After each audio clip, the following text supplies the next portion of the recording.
good morning sa mga ka-vloggers ko dyan. Dito kami nila Tanggakin at ni Ann dito sa Wan Chai dito sa may cultural center banda. Pagala kami dito guys, pupunta kami ng seaside. Bago kami pupunta doon, ayan, gusto namin magpa-picture muna dito kasi ang ganda din. Minsan lang kami napupunta dito, so keep on watching guys. Sa mga nanonood dyan, salamat. Ayan, diba ang ganda ng fountain? Oh, nakakatuwa tignan.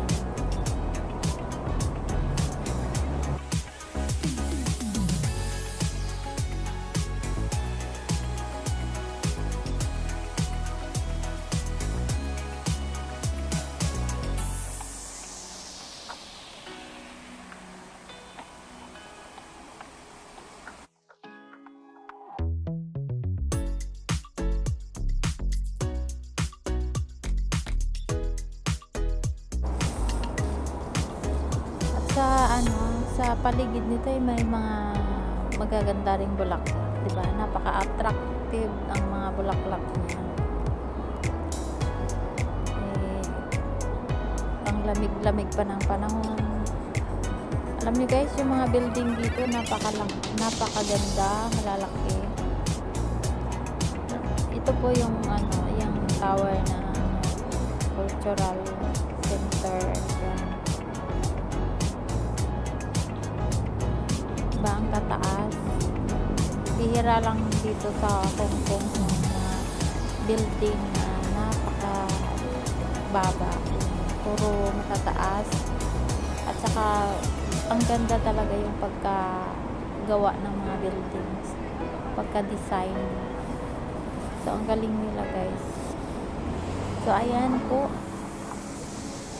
amo na itong convention building, di ba?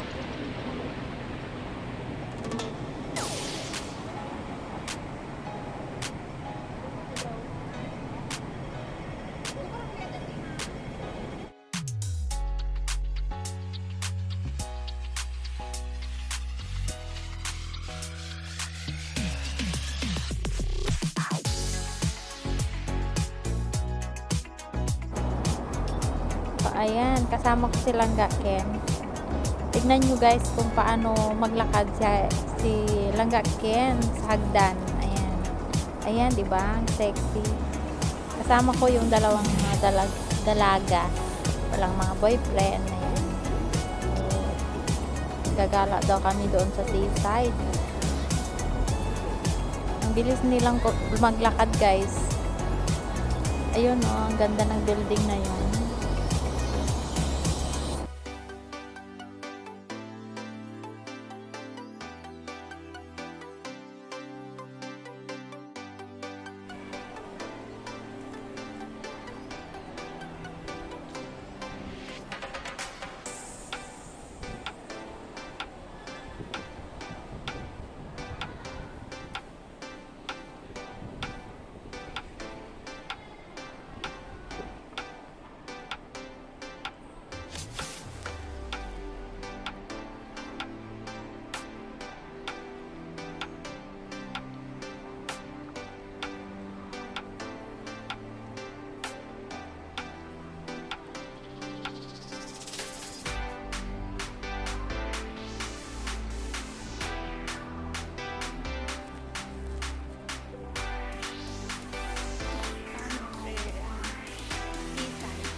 Ayan, ang bilis nilang maglakad.